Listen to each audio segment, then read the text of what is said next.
Hello, what is up guys? It's Evil Duos Arm here, back with another Blade and Soul video. In today's video, we're going to be taking a look at the new Mystic stat that came with the Awakening patch and kind of give you an overview of certain breakpoints, whereas upgrading your Mystic stat is not worth upgrading versus upgrading a different stat or putting points into a different stat, basically to give you an idea as to how the system works. Now, if you are a returning player to Blade and Soul or been playing for a while, this is the same exact stat as the Elemental stat as before, and it exists with the same breakpoints. Now, if you're a newer player or just getting back into the game, you might want to check this video out and really figure out how the system works.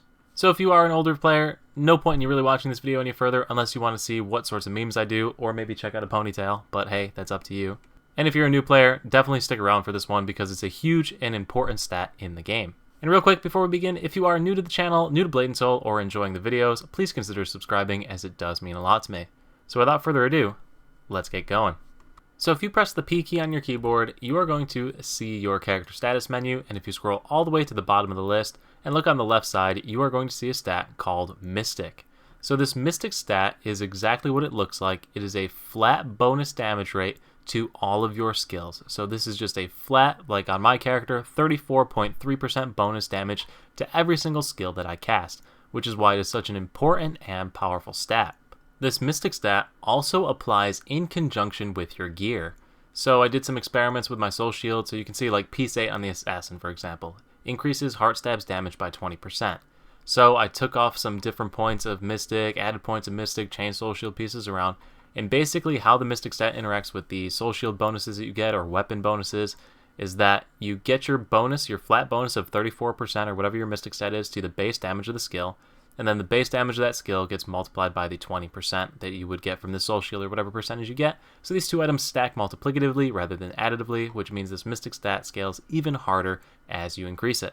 Now this Mystic stat isn't as easy as just maximize Mystic stat and you'll maximize your DPS, because the Mystic stat typically adversely affects one of the other two major DPS skills in the game, that being critical damage and attack power.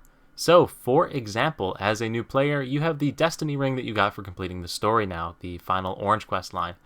Your next upgrade is going to be into the Skybreak Spire Ring, which has lower attack power, lower critical damage, and lower accuracy, all in exchange for that Mystic damage. So is that Mystic damage, that plus 363 Mystic damage, really worth all of those stats that you lose? So if you're going to get into the game of min-maxing, you're going to have to start operating on those percentages over here on the left rather than looking at these numbers that are actually on the accessories.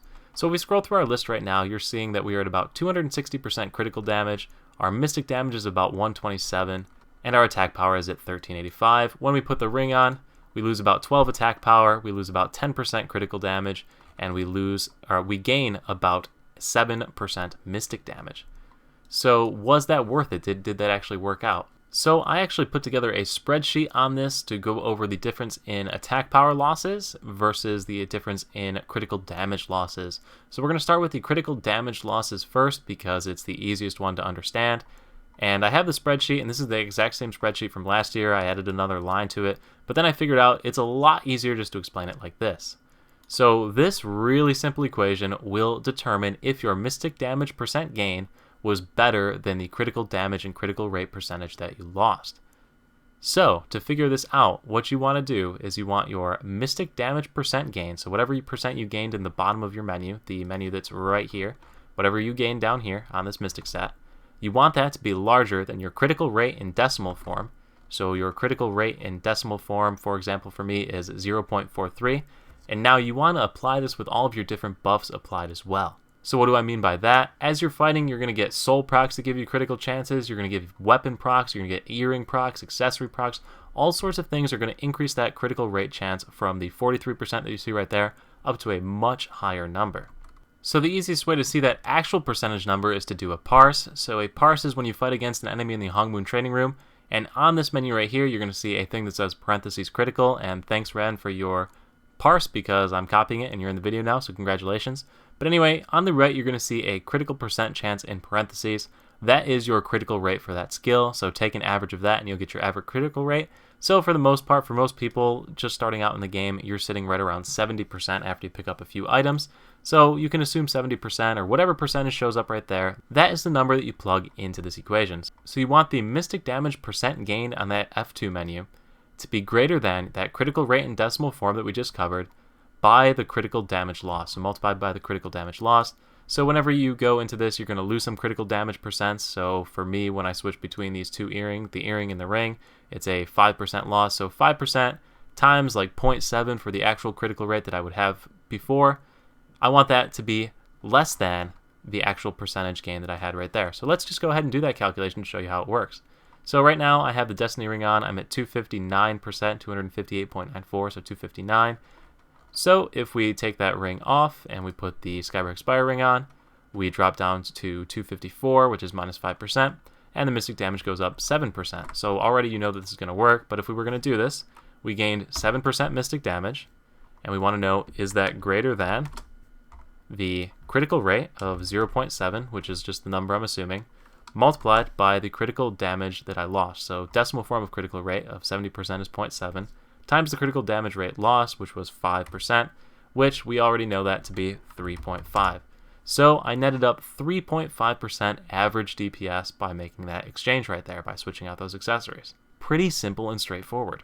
So now we're going to look at how the Mystic stat impacts along with attack power, and I've got a couple of hashed out little examples here showing you the math, but basically what it ends up working out to is your Mystic percent gained in decimal form times your attack power is equivalent to the attack power value per the Mystic percent. So let's look at our previous example. We gained 7% Mystic damage, and then putting that into decimal form is 0.07.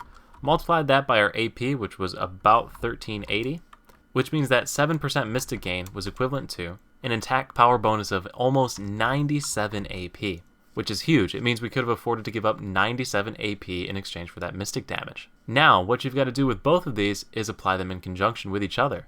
So if we look up and over here to the right, we saw that we basically netted up 3.5% Mystic damage. So we had 3.5% Mystic damage left to apply into the second portion of the equation over here. So instead of 0.07, we actually have 0.035. Multiplied by 1380 is still going to net us up 48 AP, so we only lost 12 AP, which means it's a net gain of an equivalent of 36 AP by putting on that accessory. So putting on your Skybreak Spire accessory is better than that accessory you get for completing the story, the Destiny ring. Who would have guessed? So that is an example of an upgrade that's actually worth it. Let's take a look at an example of one that is not. And that's going to be the good old VT necklace in exchange for the old Oath necklace that used to be in the game. That's actually no longer obtainable, but I still have it on my gunslinger, so hey, I can make a video about it, right? Anyway, so the Darkstorm necklace is going to net us up 408 Mystic, which is pretty cool, but it's going to net us down a ton of critical damage. So let's go ahead and take a look at the stats. So when we put the necklace on, we're going to go from 129 to 137, so about an 8% increase in Mystic damage. If we look at our critical damage, we go from 232 up to 245 when we put the Oath necklace on. A net change of about 13%, so you can already see that this is going to have some issues. However, the Darkstorm necklace will trigger an effect that increases critical damage by 300 when it procs. So in reality, it is not as big a hit to our critical damage as it does appear, so for that we're going to call it about 10% instead of 13%. The big kicker between these different accessories though is the attack power. With the Oath necklace on, I have 1182 attack power. When I switch to the Darkstorm necklace stage 2, it drops to 1149. That is a 33 AP drop, which is going to be huge, and you'll see in our equations that we had done earlier. So starting up on the Mystic damage side over here, our Mystic damage gain percent was 8%, and we need to know what the difference is between that and our critical rate, which on my gunslingers is about 0.85, it's about an 85% crit rate, times the critical damage loss, which was 10. And we can do that math pretty easily because 0.85 times 10 is just going to be 8.5. So you can see right off the bat we are losing. We're netting less a 0.5% of our Mystic damage, or our overall damage is decreased by 0.5% by equipping that necklace. Now to further compound that, if we head over to this equation, we're just going to run the equation in reverse. So the equation in reverse is going to be the AP loss, which was 33 AP, divided by the original AP of 1182, and that'll be equivalent to the amount of Mystic damage that we would have needed to gain to compensate for that loss. And that works out to just about 2.7%, so we would have needed to net up 2.7% Mystic damage, but instead we are netting down 0.5% of Mystic damage, so yeah, definitely not really that good. That means our overall decrease here is going to be 3.2% by equipping that necklace. So we would not want to equip that necklace if we wanted to increase our damage. Now that necklace becomes stronger at higher ranks because that proc increases from 300 to like 650, and then I forget the final stage of it off the top of my head. But as you upgrade that necklace, it becomes stronger than the original Oath necklace. This is actually a major reason why they nerfed the Oath necklace, if you are looking for some historical context on it, because it was better than the VT necklace. But anyway guys, that is how you go ahead and make these calculations. So I know how hard these videos can be to follow sometimes, so I decided to just make a calculator for your convenience. So this is just going to get you in the ballpark so you know if this upgrade is worth it or not worth it, if switching the accessories is a good decision or not. This is not going to give you the exact amount of DPS that you're going to get. This is just a relative increase in your overall numbers. So don't come back to here saying, I put this in, it said I'd get 4% DPS and I got like 7%. I don't want to hear it. Anyway, so this is how you use the calculator. I put the variable that you need to put in, the format the variable needs to be, variable to put in, and you just fill in the yellow boxes and it'll do it for you. So let's look at our first example that we done earlier. Our mystic gain was 7%, our AP loss was 12 AP, our critical damage loss was 5%, our critical chance in the decimal form was 0.7, and our AP before the change was like 1380. So you can see with that upgrade, we could come to expect a 2.6% increase to our character's damage. Or basically this is a net positive increase, so we're going to be gaining damage by making this upgrade. Now if we put in the example where we lost points, it was an 8% mystic gain in exchange for a 33 AP loss, a 10% critical damage loss, at a rate of 0.85% critical chance per whatever for a critical, and then our AP before this was 1182. Putting all that in, we get the 3.2% net down that we were talking about earlier. So yeah guys, it's a little calculator. Link is in the description below to the spreadsheet, so you can go ahead and hop in here. It's on sheet 2 of the spreadsheet. So sheet 1 is the actual one from the video. Sheet 2 just says calculator down here, so you can just click it and hop on into the calculator. So I do hope this video helps give you an idea on how the Mystic stat works in Blade and Soul, how it interacts with all the other different stats in the game. This video was a lot longer than I wanted it to be, but I think I went in pretty good detail on all the different information about the stat. So if you did like the video, make sure to leave a like. Check out some of the other videos on the channel and make sure you are subscribed for when new content comes out. Thank you so much for watching, everyone. I will see you in the next video. Peace. It's a ponytail.